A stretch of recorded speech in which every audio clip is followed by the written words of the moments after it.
lagi di Islami Tunda, sekarang waktu kita menjawab pertanyaan ya.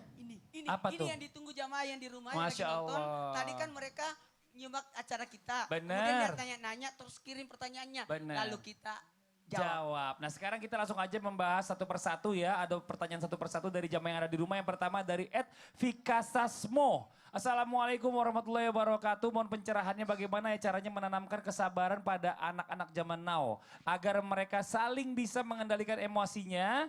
Karena sekarang ini banyak banget nih ya trek-trekan motor, tawuran yang ujung-ujungnya saling mengundang emosi satu sama lain.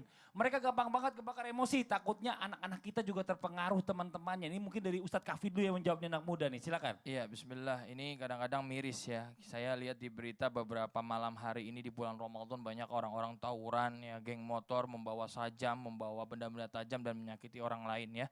Ini kadang-kadang pengaruhnya banyak. Yang pertama adalah kadang-kadang orang tuanya juga tidak mencontohkan yang baik. Ya, bagaimana anak ingin baik kalau misalkan orang tuanya itu tidak baik? Keteladanan. Keteladanan, Iya, teladan maka dari orang contohkanlah tua. yang baik ya. Pertama contohkan yang baik. Kalau punya kakak, adiknya contohkan yang baik ya. Kemudian yang kedua, ya suruh dia sholat. Wa'mur ahlaka bis sholah wastabir 'alaiha. Ya, kita suruh sholat karena di dalam sholat nanti insya Allah akan sabar. Suruh dia dekat dengan Al-Quran. Kemudian yang ketiga, jaga lingkungan, jaga Masya Allah. teman, ya kontrol temannya. Ya karena itu yang lebih pengaruh lagi. Karena udah hijrah nih, Iya. akan tetapi waduh kadang-kadang Temen yang bikin temennya, rusak. Pokoknya ini intinya nggak perlu lah ngumpul-ngumpul yang nggak penting ya. Kalau bisa ngumpul aja di masjid, ramein masjid, ngaji bareng-bareng di sana itu lebih bagus. Masya Allah luar biasa. Oke yang selanjutnya dari yang @YTE0104. Ya assalamualaikum Pak Ustadz Ustazah. Nggak ada ustazahnya hari ini. Saya mau tanya bagaimana caranya menghilangkan rasa sakit yang sangat saat datang bulan. Dan amalan-amalan agar cepat dapat pemomongan. Terima kasih. Mohon izin Ustadz Febri dijawab nih. Ya, bismillah. Nah, dalam suatu penelitian bahwa madu itu bisa menghilangkan rasa nyeri 10 kali lipat daripada morfin. Ya, jadi madu. Nah, madu dengan kadar air yang rendah sekitar 14-16%, maka dia memiliki rasa menahan sakit 10 kali lipat daripada morfin. Ya, jadi kalau bisa dia mengkonsumsi madu. Nah, yang kedua, itu bisa injak-injak batang sapu, injak-injak batang sapu terutama daerah tumit. Karena tumit itu kaitannya dengan reproduksi, jadi kita bisa injak-injak setiap pagi dan sore, nanti insya Allah nih bisa menghilangkan rasa nyerinya. Nah terus ketika momongan untuk kesuburan, nah untuk wanita ya dikatakan bahwa untuk kesuburan itu adalah salah satunya adalah kismis, zabib, kismis yang kuning, kismis emas. Jadi sebenarnya bukan kurma. Ya kalau dikatakan kurma muda itu, ya tidak. Jadi kurma muda itu tidak Harusnya pakai pakai kesuburan, kismis. dia pakai kismis. Karena kalau disandarkan terhadap kisah Maryam, ya kisah Maryam itu bukan ketika dia mau subur, tapi ketika bersalin. Nah seharusnya diambil Mempermudah salinan kurma. Betul, nah, untuk kurma. dapat momongan kismis. kismis. Kismis. Makannya jam berapa? Nah kapan saja, makanya di situ dikatakan beberapa Jadikan riwayat cemilan. bisa jadi cemilan Ya. pagi sama malam. Kismisnya ada- golden kismis atau yang hitam? Ya yang kuning. Yang Zabib kuning itu ya? kismis emas. Oh, Ya. Masya Allah nih buat Mbak yang nanya tadi nih Masya Allah ya. Sekarang kita lanjutkan lagi ke pertanyaan yang berikutnya nih dari @nia25_Afandi. Assalamualaikum warahmatullahi wabarakatuh. Ustadz ada istri nih di bulan Ramadan dia rajin ngaji tapi si suaminya enggak. Padahal sudah diajak tapi nggak pernah mau. Apa itu pahala yang didapat suami? Apa pahala yang didapat suami sama seperti pahala yang dapat istrinya? Mohon penjelasannya Ustadz. Wassalamualaikum warahmatullahi wabarakatuh. Ustadz Maulana mau izin dijawab. Saya ngerti maksud pertanyaan ibu ini karena laki-laki adalah kepala rumah tangga atas apapun yang dia pimpinnya, ku ampusakum ahlikum nara, apapun yang dipimpinnya akan mendapatkan andil dari apa yang dipimpinnya. Contoh ibunya ngaji, pasti orang tuanya juga dapat. Suaminya juga dapat. Sebenarnya jelas kalau bagusnya suami yang memimpin bacaan Al-Quran. Makmunya yang ngaji, imamnya enggak. Jatuhnya seperti ini. Karena ar-rijalu qawwamun 'alan nisa. Laki-laki yang menuntun, yang memimpin, yang bertanggung jawab atas rumah tangga. Namun yang ibu lakukan yang pertama, hargai suami meskipun ibadahnya belum bagus. Hargai.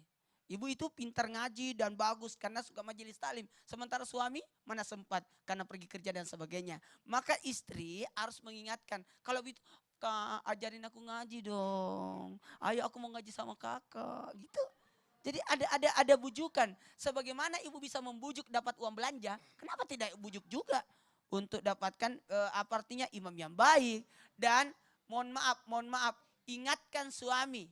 Jangan pernah lupa untuk mengingatkan, kemudian kekuatan doa. Doakan suami supaya dapat hidayah. Karena hidayah datangnya dari Allah, maka kita minta kepada Allah agar Allah memberikan hidayah kepada suami ibu. Amin. Amin, amin ya robbal alamin. Masya Allah, kita lanjut lagi ke pertanyaan berikutnya dari @nita_alisa. Alisa.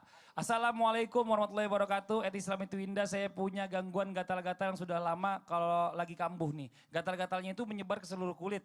Dan sudah dikasih obat alergi, kalau minum obat memang gatalnya berkurang atau mungkin hilang ya. Tapi kalau tidak minum obat, timbul lagi gatal. Kalau saya perhatikan timbul gatal-gatalnya kalau saya sedang stres atau kesal. Jadi terkadang kalau saya lagi sholat suka sambil garuk-garuk, mohon solusinya. Bagaimana supaya bisa mengatasi gatal-gatal tersebut? Dokter Rizal, mohon izin dijawab. Oke, jadi sebenarnya reaksi alergi ini adalah salah satu penyakit yang sampai sekarang tidak bisa disembuhkan.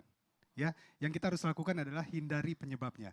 Makanya kenapa tadi dikasih obat anti alergi itu namanya obat antihistamin. Nah, dari penelitian tahun 2004 di Neuroimmunology itu di Eropa mendapatkan bahwa stres yang tinggi itu bisa menyebabkan reaksi alergi dengan tubuh melepaskan yang histamin yang tadi. Nah, makanya hindari penyebabnya. Penyebabnya apa tadi? Alergi salah satunya adalah stres. Stres. Caranya adalah yang pertama lakukan hobi, yang kedua olahraga, dan yang ketiga sudah ada jurnalnya pasti ini adalah ibadah, terutama baca Al-Quran.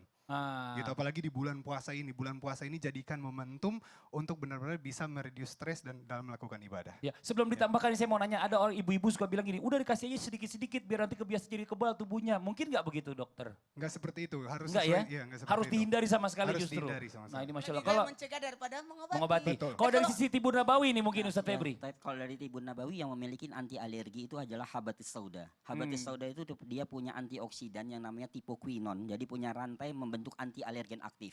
Ya, jadi bisa dengan cara apa? Diuapkan. Jadi diuapkan habatus sauda itu, ya 1 sendok makan habatus sauda dengan air panas yang mendidih, lalu kerukupan diambil uapnya setiap pagi dan sore. Nah yang kedua cuka. Gimana bulan Ramadan? Ya nggak apa-apa kan diuap bukan diminum. Oh.